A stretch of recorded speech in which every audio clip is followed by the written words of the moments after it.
지난주에도 말씀드린 대로 사도행전 6장은 사도행전에 있어서 전환점, 전환의 변곡점 역할을 합니다. 그럼 이제 제목으로 붙인 것처럼 또 다른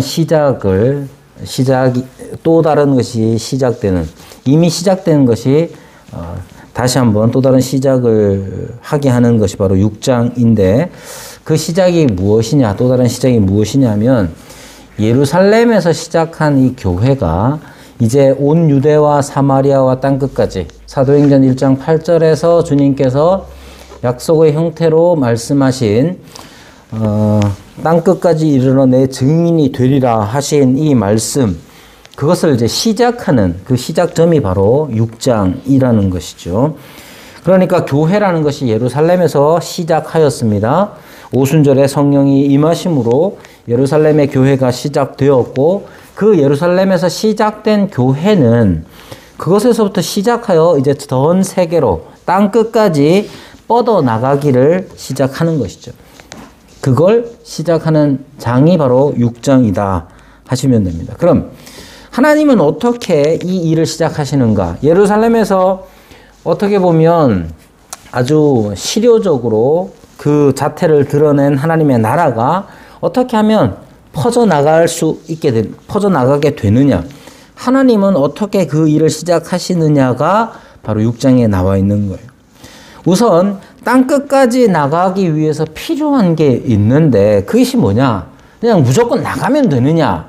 여러분, 무조건 나가면 되느냐? 그렇지가 않다는 사실을 6장을 통해서 알 수 있습니다. 어떻게 합니까? 여러분, 지금 이 사람들이 예루살렘에서 무조건 흩어지기만 하면, 땅끝까지 가기만 하면 교회가 그냥 막 들어서는 것이 아니라, 교회가 들어서기 위하여, 교회가 세워지기 위하여서는 그 장벽, 교회를 방해하는 장벽이 부서지는 일이 필요하단 말입니다. 여러분, 보통 사람들은 자기가 가지고 있는 범위나, 자기가 속해 있는 이 범위나, 자기가 가지고 있는 것을 벗어나는 일이 굉장히 어렵습니다. 그래서 우리가 무조건 어디든지 가기만 하면 다 되는 게 아니라, 사람들을 눈에 보이지 않게 가로막고 있는 인간적인 여러 장벽들이 부서져야 되는데, 그 일을 6장에서 하나님께서 시작하시는 거예요. 어떻게 시작하시느냐? 6장의 1절에서 나오는 것처럼 헬라파 유대인들이 자기의 과부들이 매일의 구제에서 빠짐으로 히브리파 사람을 원망했다, 이렇게 말합니다.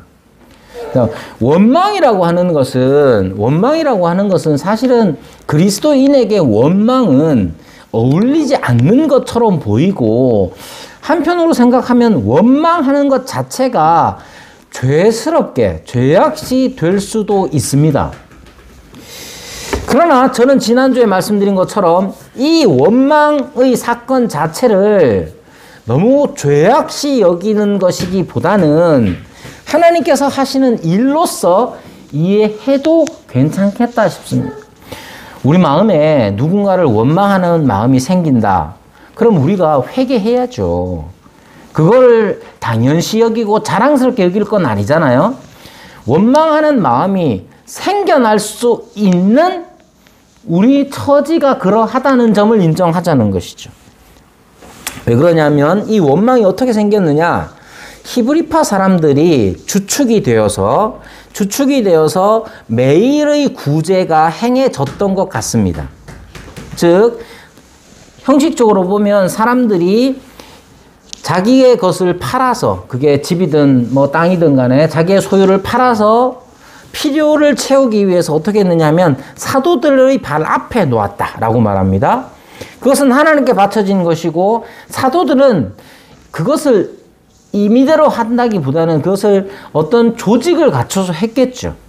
그러면 사도들이 일일이 다니면서 다 할 수는 없었으니 누군가를 세워서 했을 것인데, 그 누군가를 세웠을 때에 아마도 문화적으로, 언어적으로 가까이 있는 히브리파 사람들, 히브리파 유대인들이 아마도 그 일들을 했을 거예요.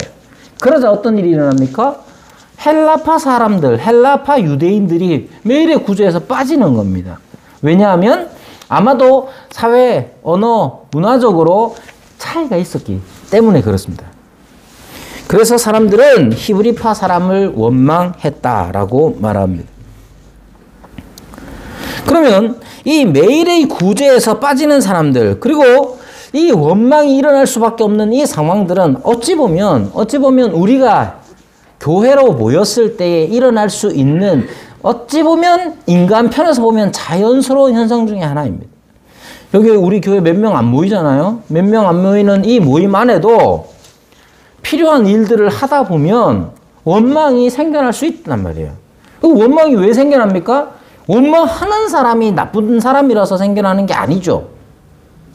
원망하는 사람이 나쁘기 때문에 생겨나는 게 아니라 어찌 보면 우리가 해야 할 일들을, 각자 해야 할 일들을 하지 않고 신경 써야 할 일들을 신경 쓰지 않았기 때문에 생겨날 수 있는 일이에요. 다시 말씀드리지만 원망 자체가 자랑스러운 일은 아닙니다.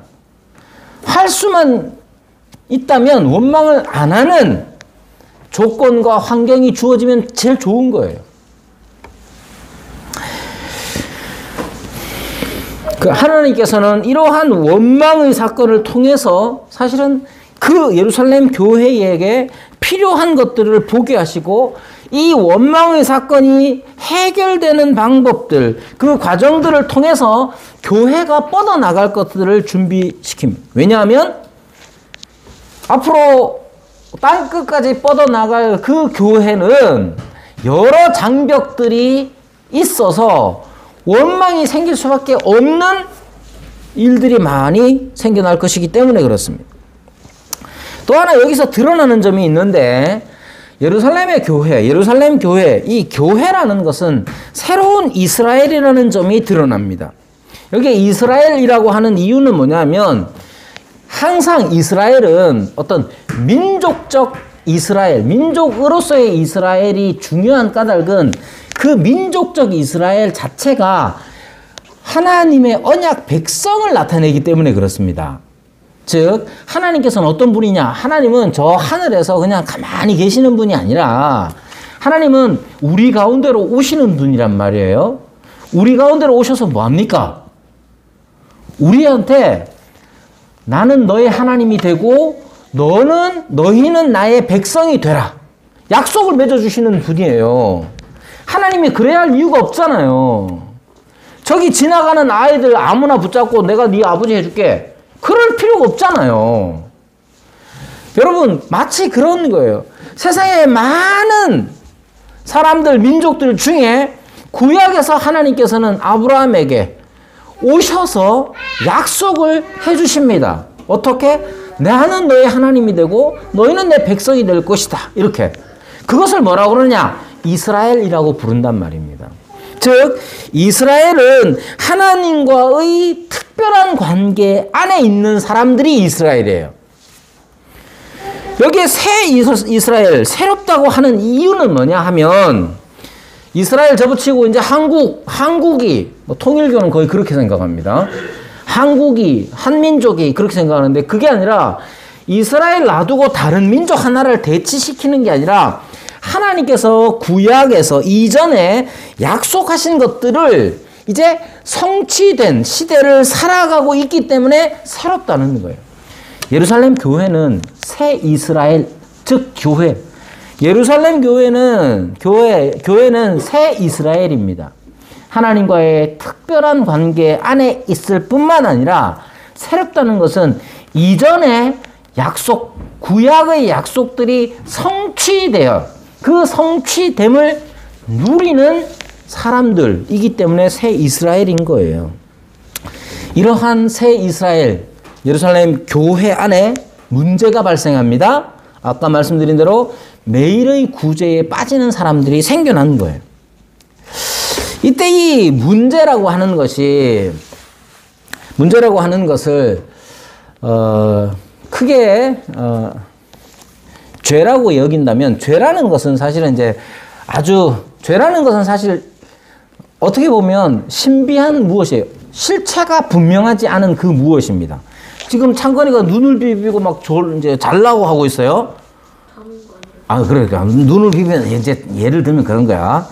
막 엎드리고 막 이러니까 내가 하는 소리예요. 막 이렇게 하고 있어요. 이게 죄입니까 아닙니까? 아니에요? 네? 약간 이게 죄라는 것은 사실 무엇이다라고 정의하기가 좀 애매하고 신비한 영역이에요. 그런데 생각을 해보세요. 그런데 누가 돈을 훔쳐가는 행위를 하면 그건 범죄라고 합니다. 이게 영어로는 sin이라는 말과 crime이라는 말, 죄와 범죄를 구분합니다. 그래서 crime이라는 것은 어떤 행위 행위 자체에 초점을 둔단 말이에요. 그리고 이 crime이라는 것, 이 범죄라는 것도 두 가지를 다 포함합니다. 즉, 어떤 하지 말아야 할 걸 하는 죄, 작위의 죄가 있고 부작위의 죄가 있어요. 해야 하는 걸 안 하는 것도 죄란 말이에요. 보십시오. 여기에 매일의 구제에서 빠지는 이 일은 어떤 의미냐 하면 해야 할 걸 안 하는 거예요. 사실 이건 의도치 않았지만 그런 경우가 생겨날 수 있단 말이죠. 이런 경우 새 이스라엘은 이전의 이스라엘은 어떻게 했느냐 하면 하나님 앞에 와서 성전에서 제사를 드려야 했습니다. 번제와 소제와 속죄제와 속건제와 화목제 같은 이런 제사를 드려야 했습니다. 그리고 제사를 드려야 하면 어떻게 아느냐 하면 율법을 통해서 알아야 했던 것이죠. 여기에 지금 히브리파 사람들이 헬라파 과부들의 매일의 구제에서 헬라파 과부들이 빠지는 것은 일부러 그런 게 아니라 아마도 커뮤니케이션에 문제가 있어서 해야 할 걸 하지 않았단 말이에요. 그럼 이 해야 할 걸 하지 않은 것도 죄냐 했을 때 부작위의 죄라고 칭할 수 있는 겁니다. 그럼 그 다음에 어떻게 해야 되느냐? 이전의 이스라엘, 구약의 이스라엘에서는 어떻게 했느냐면 율법을 통해서 이것은 이러한 제사를 드려야 하는구나 알고 하나님 앞에 부작위의 죄, 내가 해야 하는데 하지 않은 것, 의도치 않은데 범죄한 것들에 대하여 하나님께 와서 제사로서 속함을 받아야 했단 말이에요. 교회 사람들, 여기 예루살렘 교회 사람들은 어떻게 한 것 같아요? 구약 사람들은 제사를 지냈어야 했는데 그러면 하나님 제가 어떤 제사를 제물을 무엇을 드릴까요 하는 걸 율법을 통해서 알아야 됐고 그 율법을 통해서 성전에 가서 제사를 드림으로써 속죄함을 받아야 된단 말이에요. 그런데 이 사람들은 그렇게 하지 않았어요. 아니 한쪽 편의 사람들이 원망을 하고 있는데 원망을 하고 있는 이 죄, 원망을 일으킨 이 죄, 그것이 의도치는 않았다 할지라도 사람들에게 원망을 심어준 이 일에 대하여 예루살렘 교회 사람들은 예루살렘이라는 성전이 있는 도시에 그리고 때가 되면 올라가서 기도도 드리는 그 상황 속에서 하나님 앞에 제사를 드린 게 아니라 어떻게 했습니까? 사도들의 앞에 모이게 되는 거예요. 이 말은 뭐냐면 이 사람들이 새로운 이스라엘로서 새로운 어떤 원칙, 원리를 따라서 자기들의 삶을 살기를 시작했다는 점입니다. 이것이 중요합니다. 그리고 우리가 잘 아는 대로 7명의 집사를 세워서 그들로 사도들이 안수하여 세우게 되는 것이죠. 그러자 어떤 일이 일어났느냐 하면 7절에 보면 하나님의 말씀이 점점 왕성하여졌다 이렇게 말합니다. 이 사람들이 한 일이 뭔 것 같아요? 별로 없는 것 같은데 이들이 원망이 생겨나는 일들을 어떤 과정을 통해서 결국 집사를 세움으로 말미암아서 세우는 이 일이 결국 하나님의 말씀이 왕성하여진 거란 말이에요. 그래서 하나님의 말씀이 왕성해졌다 하는 이 말의 의미는 결국은 이 사람들이 다 함께 그리스도의 다스리심을 따라 순종하는 삶을 살았다는 거예요.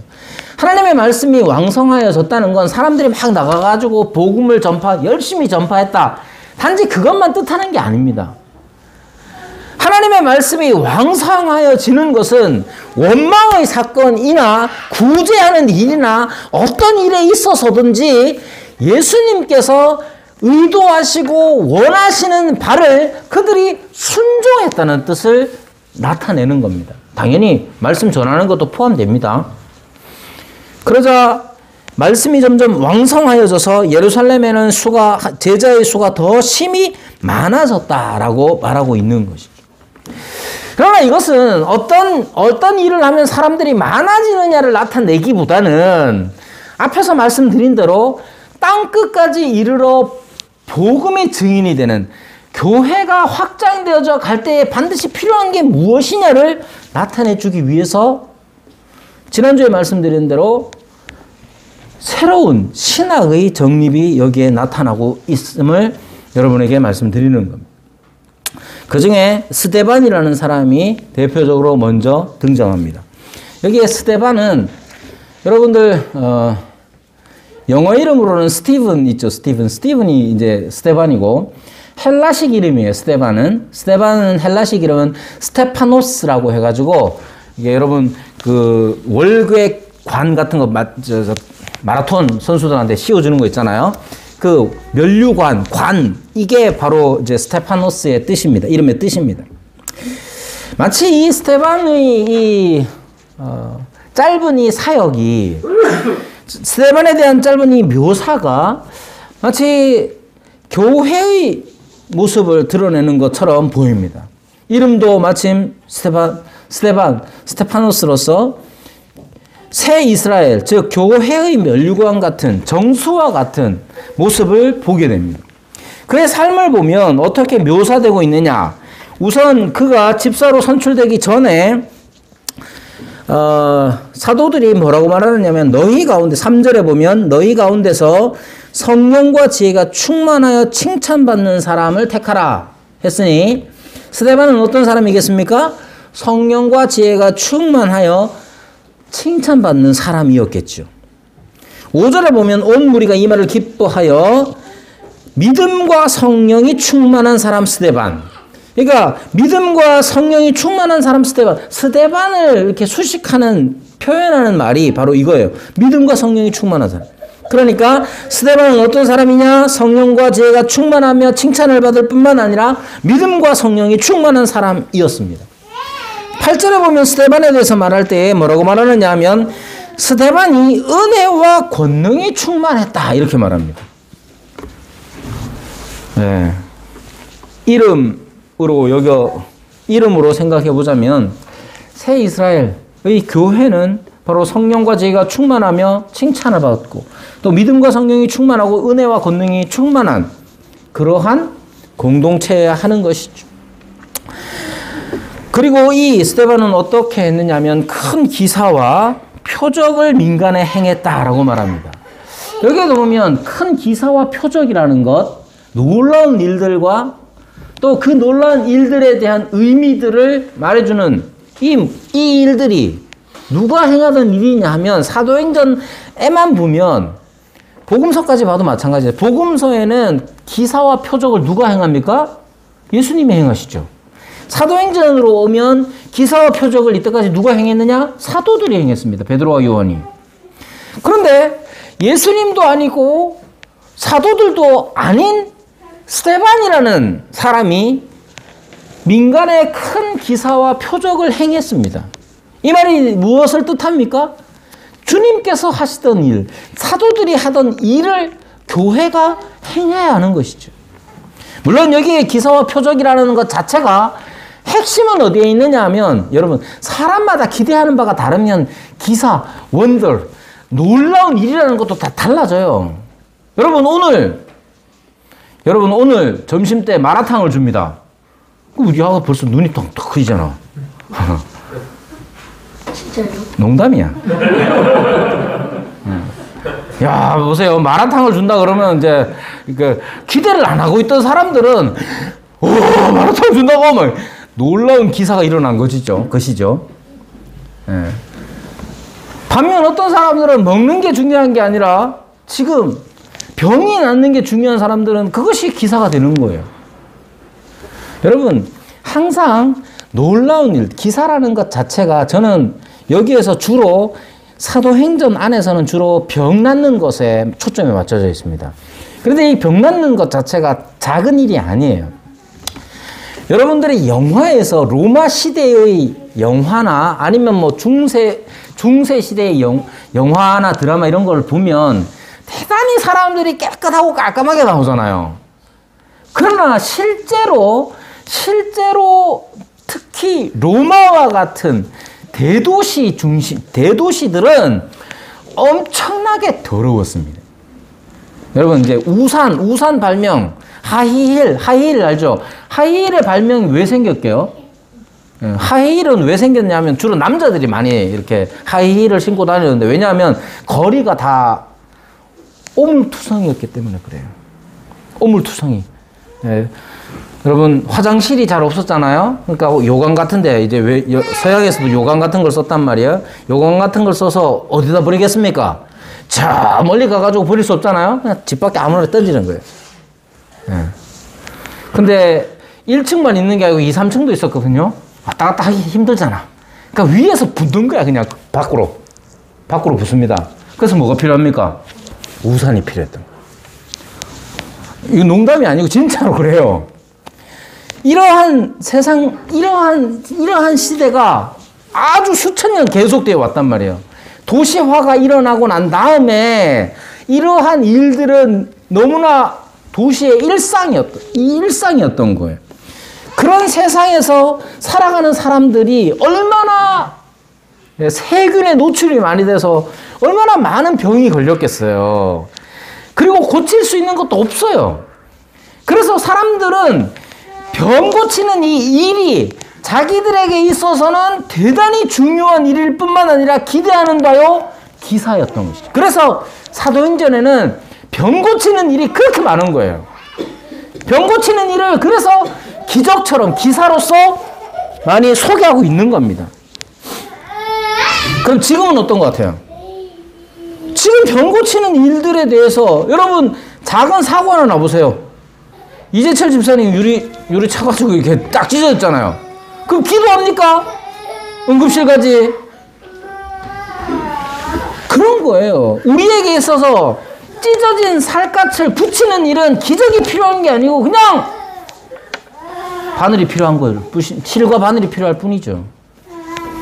여러분, 중요한 건 뭐냐면 항상 교회는 스테반을 통해서 우리가 확인하는 것은 교회 안에 어떤 일이든지 간에 사람들이 기대하는 바가 있고 그 기대가 충족되어질 수 있다는 사실이에요.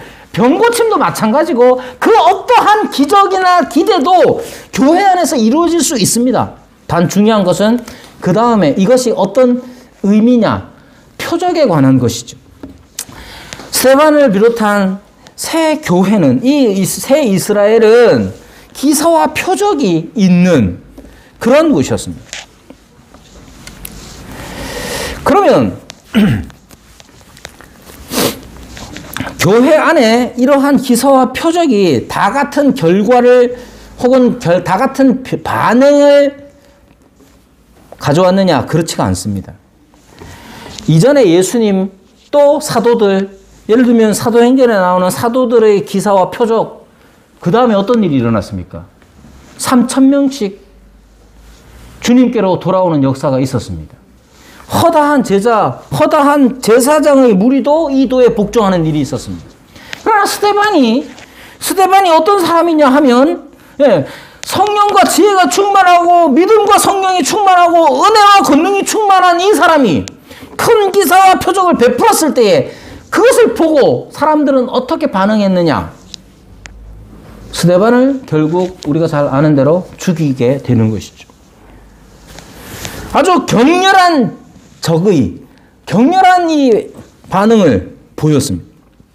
죽이고자 하는 그런 반응을 보였던 것이죠. 여러분, 격렬한 반대에 부딪히게 되었던 거예요. 왜 그래야 되느냐? 몰라요. 여러분, 그래서 우리 교회가 예수님과 사도들이 행했던 것처럼 기사와 표적이 우리 교회 가운데 있어야 해요. 교회 가운데 기사와 표적이 있다고 하더라도 사람들이 똑같이 반응하지는 않아요. 어떤 사람들은 믿는 사람이 있는가 하면 어떤 사람들은 교회를 죽이겠다고 덤벼드는 사람도 있을 수 있어요. 반응은 다 다릅니다. 그럼 반응이 중요한 게 아니라는 것을 알아야 하는 것이죠. 여전히 항상 교회 안에 있어야 하는 것이 있는 것, 그게 중요한 겁니다. 그럼 그게 과연 무엇이냐는 거예요. 교회를 교회되게 하는 것, 기독교다운 것, 그것이 무엇이냐를 스데반의 이 짧은 사역을 통해서 우리에게 알려주는 것입니다. 그리고 이 핵심, 교회를 교회되게 하는 것, 기독교를 기독교답게 하는 것, 이 핵심이 결국 민족적, 문화적, 사회적, 언어적, 인종적, 계급적 장벽들을 뛰어넘어 복음이 전파되게 하고 교회가 세워지도록 하는 거예요. 핵심적으로 이야기하자면 보십시오. 지금 스데반이 한 일을 보면 무엇을 했느냐. 스데반은 자유민들, 여기에 자유민이라고 하는 것은 아마도가 아니라 이제 성경 신학자들은 뭐라고 얘기하느냐면 BC 63년에 폼페이우스가 예루살렘을 다 이제 정벌을 합니다. 예루살렘을 정벌을 하고 이 사람들을 다 잡아가요. 그 뒤로 이제 카이사르 때 이후로 이제 폼페이우스랑 카이사르랑 이제 삼두 정치를 해서 카이사르가 나중에 집권을 하게 됐죠. 그 이후로 몇 차례에 걸쳐서 이 붙잡혀 갔던 유대인들을 해방시켜 줍니다. 자유롭게 해줘요. 그래서 돌아온 사람들이 자기들의 출신지를 이제 출신지를 따라서 회당으로 모였기 때문에 여기 나오는 거예요. 자유민들, 즉 구레네인, 알렉산드리아인, 길리기아, 아시아에서 온 사람들의 회당에서 이 스데반이 변론을 했나 봐요. 논쟁을 했나 봐요. 그런데 이 논쟁에서 사람들은 스데반을 이길 수가 없었습니다. 10절에 보면 스데반의 지혜와 성령으로 말함을 그들이 능히 당하지 못했다. 이렇게 말하고 있죠. 이건 예수님께서 누가복음 21장에서 말씀하신, 약속하신 것과 같은 거예요. 능히 당하지 못하게 됩니다. 그러나 논쟁에서 이겼다고 해서 우리가 생명을 유지하는 건 아니에요. 핵심은 무엇이냐면 이 스데반이 말하는 게 뭐냐 하는 것이죠. 스데반이 무엇을 가지고 논쟁했느냐. 11절에 보면 모세와 하나님을 모독하는 말을 했다라고 거짓 증언을 하게 합니다. 13절에 보면 거짓 증인들을 세워서 어떻게 하느냐. 이 사람이 이 거룩한 곳과 율법을 거슬러 말했다. 즉 두 가지로 추려지고 있죠. 거룩한 곳, 즉 성전과 율법을 거슬렀다. 이렇게 말하고 있습니다. 그 구체적인 내용이 뭐냐. 14절에 나오죠. 이 나사렛 예수가 이곳을 헐고 또 모세가 우리에게 전하여 준 규례를 고치겠다 함이라. 즉 성전과 율법에 대해서 스데반이 예수님에 대해서 증언하고 복음을 전할 때에 유대인들이 가지고 있었던 성전 개념, 유대인들이 가지고 있었던 율법에 관하여서 다르게 말하고 있다라고 얘기하는 거예요. 근데 여기에서 이것이 왜 이 유대인들에게 중요하냐면 정통 유대인인지 아닌지를 구분하는 핵심이 뭐냐? 성전과 율법이었습니다. 성전과 율법에 대한 태도가 사람들이 정통 유대인이 되느냐 마느냐를 결정짓게 하는 거예요. 성경 사도행전을 보면 하나님을 경외하는 자라고 나옵니다. 하나님을 경외한 고넬료 같은 사람들은 하나님을 경외하는 사람인데 이 사람은 유대인이 아니에요. 왜 그렇습니까? 왜냐하면 유대인이 되려면 율법을 지켜야 된다고요. 가장 핵심적인 밖으로 드러나는 율법이 뭐냐면 할례를 행하는 거였어요. 그러니까 내가 하나님 유일신, 그때 당시에 다신교의 종교들이 다였는데 다신교를 거부하고 내가 유일신교로 들어와야겠다. 그럼 유대교밖에 없었어요. 내가 하나님은 한 분밖에 없는 것 같아요 라고 믿어서 나 유대인이 될래요 하면 유대인들이 그래요? 그럼 할례를 행하시죠. 저는 그건 못하겠어요. 그러면 유대인이 아닌 거예요. 하나님을 경외하는 자로 그냥 남아있는 거예요. 이 사람은 어떻게 됩니까? 성전에 들어가지를 못해요. 그래서 이 성전과 율법이라는 것은 정통 유대인이 누구인지를 확인시켜 주는 거란 말이에요. 그러나 지금 스데반이 이야기하는 것은 뭐냐면 성전과 율법은 예수님에 의해서 완성되었다는 겁니다. 여러분, 성전이 뭡니까?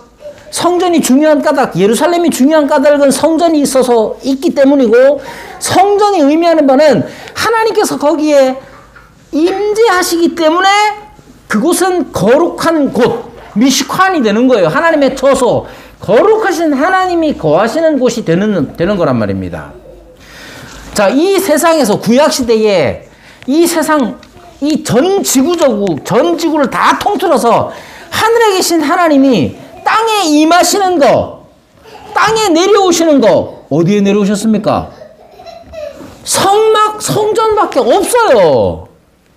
그럼 미시칸, 하나님의 처소가 되는 이 하나님의 성소는 결국 하나님을 만나는 장소, 회막이 되는 거예요. 그래서 성전인 이스라엘에게 있어서 핵심적으로 중요한 겁니다. 여러분, 하나님을 만나려면 어디로 가야 됩니까? 구약에서는 하나님을 만나려면 성전으로 가야 돼요. 그럼 하나님을 만나는 게 눈에 보이느냐? 보여요. 어떻게? 쉐키나, 영광의 구름으로, 빛나고 영광스러운 구름이 지성소 안에 언약궤 위로 내려오는 거예요. 그걸 사람들이 보면서 하나님께서 여기에 임하셨구나 라고 깨닫는 것이죠. 그런 영광이 에스겔서에 보면 떠나갔다고 말합니다. 떠나가 버렸습니다. 하나님의 임재가 떠나가 버렸어요. 하나님의 영광의 구름이 더 이상 나타나지 않아요.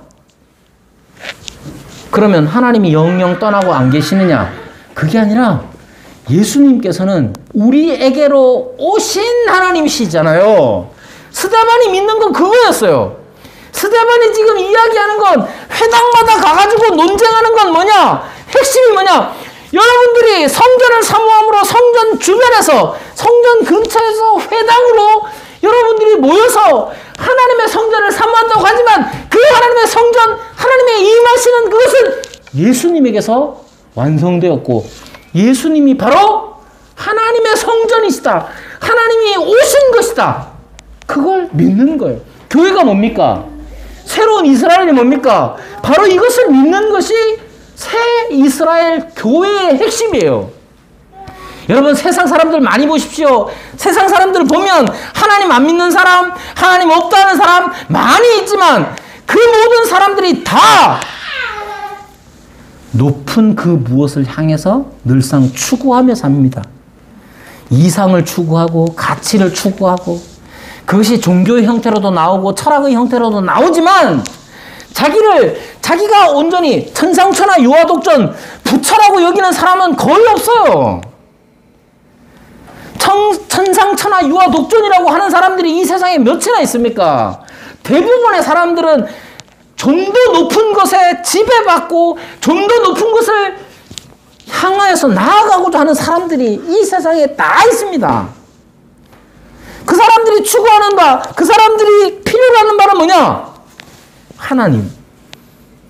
우리가 가지고 있는 건 뭡니까? 우리에게로 오신 하나님. 그것이 바로 스데반이 증언했던 예수님입니다. 예수님은 어떤 분입니까?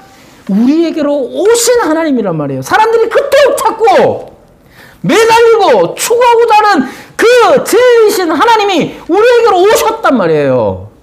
그것을 스데반이 증언하는 겁니다. 율법은 무엇을 말해줍니까? 하나님 앞에서 사는 삶을 말해줍니다. 그것을 어떻게 살아갈 수 있습니까? 우리가 하나님 앞에서 살 수 없는 죄의 형벌을 그리스도께서 다 담당하심으로써 이제 그리스도로 말미암아 하나님과 함께 살아갈 수 있도록 해주시는 분이 바로 예수님임을 스데반은 증언했던 거예요. 여러분, 교회가 교회다워지는 것은 무엇이냐면 얼마나 윤리적으로 사느냐의 문제라기보다는 이 신학적인 문제인 겁니다. 유대인들은 성전과 율법을 틀어잡고 더 이상 거기에서 확장되지 않았어요. 너가 들어올 때 할례를 받으면 유대인 되게 해줄게 라고 했지만 더 나아가지 못했던 거예요. 성전과 율법을 붙잡고 확장해 나가지 못했던 거예요. 그러나 하나님께서는 예수 그리스도를 보내셔서 참 성전이요 참 율법의 완성이신 그리스도로 말미암아 그 사람이 어떤 언어를 쓰든 어떤 인종이든 어떤 계급을 가졌던 모든 사람들이 다 그리스도로 말미암아 하나님과 교통하는 새 이스라엘이 되게 하신 거예요. 이 믿음을 예루살렘 교회가 붙잡고 있었기 때문에 원망의 사건이 일어났을 때에 제사를 드리는 게 아니라 성전 제사를 드리는 게 아니라 하나님의 말씀에 의지하여 이 문제를 해결했던 것이죠.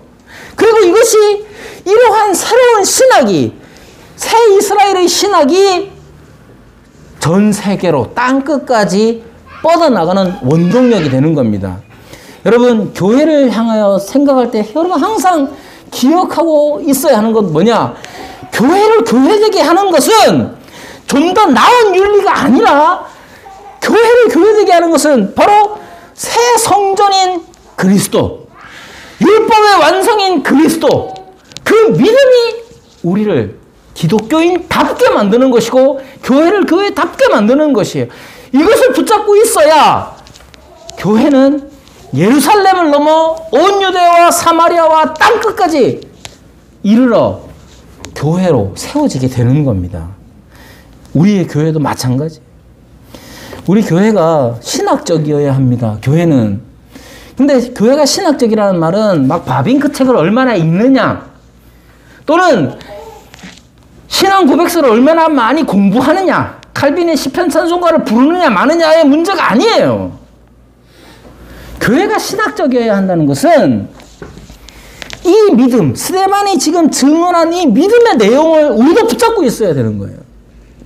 예수님이 정말로 우리에게로 오신 하나님이시고 우리로 하여금 하나님과 교제케 하는 율법의 완성이 되는가? 내 삶이, 내 생활이 이 교회로 함께 모였을 때에 우리의 삶과 행동이 그것에 의해 지배받고 있는가? 그런 교회가 신학적인 교회요. 그런 교회가 참 교회란 말입니다. 이 사실을 우리가 두려운 마음으로 다시 한번 생각하면서 주의 말씀을 상고하는 우리 교회가 되기를 바랍니다.